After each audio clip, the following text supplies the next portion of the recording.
Hello student, welcome to online tutorial session. I hope you have seen the first video lecture on the topic flowchart and algorithm part. Okay, I hope you got the PDF as well. You follow the PDF. It is a complete PDF of 25 pages. So for each lecture session, I will upload the same PDF, and whatever topic is up cover, you just up to that day by day you update your copy by writing those content in the PDF. Okay, so today we will learn. Previously we have discussed about what is algorithm, what are the characteristics of algorithm. Today we will discuss about how to write the algorithms. Okay, so first thing I have mentioned you that it is a sequence of instruction set, so you have to follow the stepwise approach.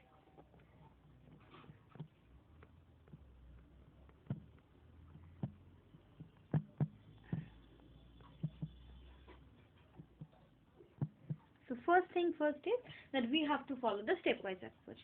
Step 1, define your algorithm inputs. So in the first step, what we will do, so what approach we are following? Step by step approach. So what is the first thing that we will do? So the first thing that we will do, that is that we have to declare the inputs. Declare the inputs. Suppose I want to add two numbers. So if I want to add two numbers, so what about the input? Maybe two variable value I have to give. Suppose variable is A and another variable is B. So we have to, and what value it will possess actually, that one. Maybe A equals to 10, B equals to 20. So this kind of a declare and definition of an input variable we have to give. Okay. Now coming to the next step, define the variables. Okay, so second step is says define the variable. So define the variable. Algorithm variables allow the user, if it is for more than one place, we can define two variables for rectangle height and rectangle width as height and width, or we should be meaningful variable instead of HW, height and width. It means you have to define in which variable. Suppose we want to find out the perimeter of a rectangle. Okay, so perimeter of a rectangle, if you want to find, then height and width is more important required. So whatever variable you are using, try to name it appropriately so that it will be easier for the person to understand the algorithm. Suppose for a height of a height of a rectangle, I am declaring the variable as A, and for width I'm declaring it as B. So it will be difficult to understand what is A and B. But instead of A, if we write height as a variable name, and this one instead of B, if I write width as a variable name, then it will be easily understandable for a person to identify that this height is a variable to where actually we are putting the height value of a rectangle. So like this. Okay, now third point is coming. Third point is saying outline the algorithm operation. So what operation we are doing, that the uses a variable for computation purpose. Okay, so computation purpose means that what actually we are doing. Suppose previously if you add this to number, so what we will do, we will write A plus B, C equals to A plus B, because what computation value is required, we are finding out the sum of two variables. So this A is possessing 10 and this was 20. If you add, then we will store the value in C. So we have to do this computation part. Okay, or suppose perimeter or any formula, if you want to, 2 into L plus B. Okay, so this kind of a computation means evaluation of operations like this we have to give in the third part. Okay, now the step is 4. Step 4 says what? Step 4 says that the output, the result of your algorithm operation. So after this operation, what we are getting, like this, here we are getting C. C. It means after adding A and B value, we are getting the C value. C is your final outcome, and that final outcome you have to write down. So this is how we can write an algorithm. Okay. Now coming to the topic, that is flow chart. Coming to the flow chart. So what is actually the flow chart? The first design of a flow chart goes back in the year 1945, which was designed by John von Neumann. So you know, can you tell me the other invention of a John von Neumann? John von Neumann actually designed this architecture of a modern computer. The memory concept is introduced by him in the computer system. Previously, the memory unit part is not present over here, but the John von Neumann architecture design, in this particular design, he introduced the fifth element, that is a memory unit concept.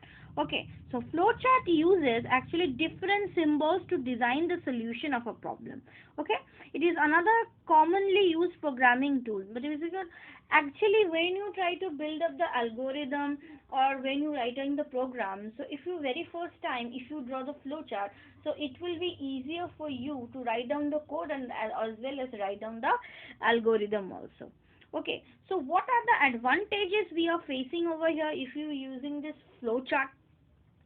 Flowchart is an excellent way of communicating the logic of program. So I'm saying that when you're writing a program, if you draw previously the flowchart, then it will be easier.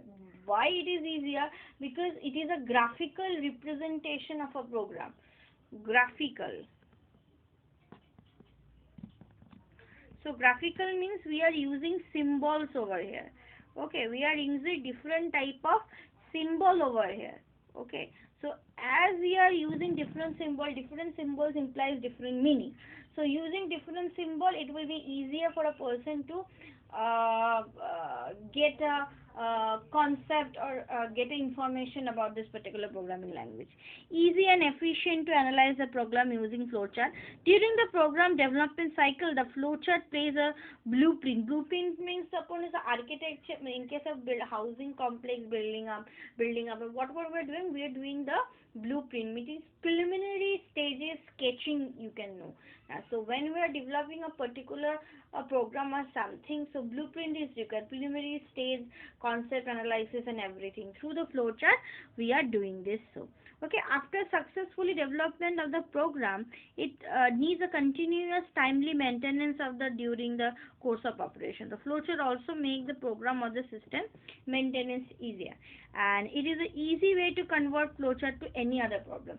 So flowchart is you can say a universal representation. From the flowchart you can write, and if the logic is clear to you, then from the flowchart you can write a code in different programming language. Okay. Okay, so now what is a flowchart? What are the advantages? Now again I'm defining the definition. The flowchart is a diagrammatic or a graphical representation of sequence of steps. Okay, so graphical representation, and number two is a sequence. Also sequence of steps are actually computed or considered over here to solve the problem. Okay, so there are different type of why it is graphical representation. Just now I have explained there is a symbols are used. Hope from here also you are able to see this symbol as well. Okay, this oval symbol you are able to see this one. Oval symbol is represent start and end of a flowchart. Actually, flowchart it also follows the stepwise approach.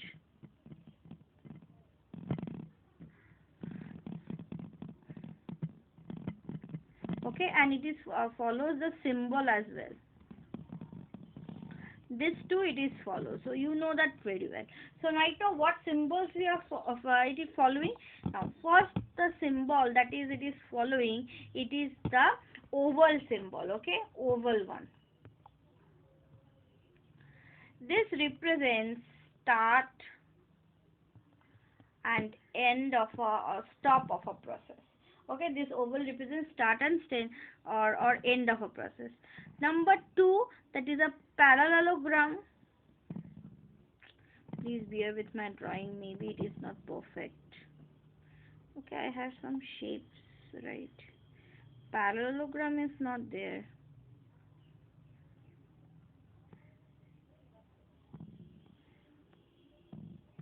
Okay, parallelogram is there. So this parallelogram is actually used for taking input and output.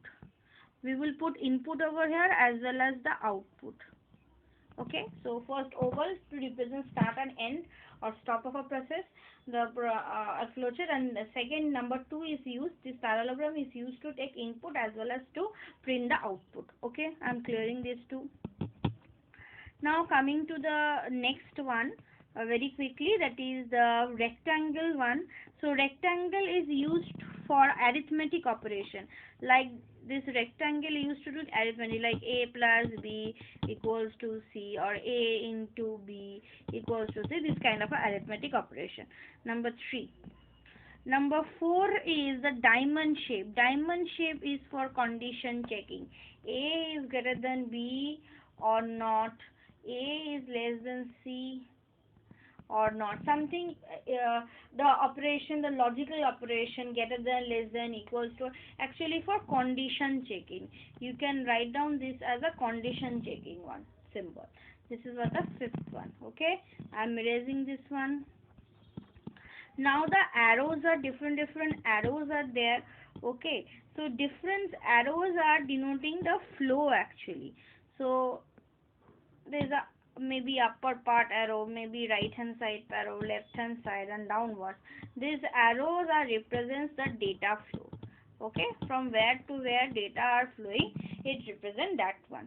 Okay, then there is a circle option is there. Circle option is a page connector. Okay, it will connect one page with the another one. Okay, so this one circle is used for page connector.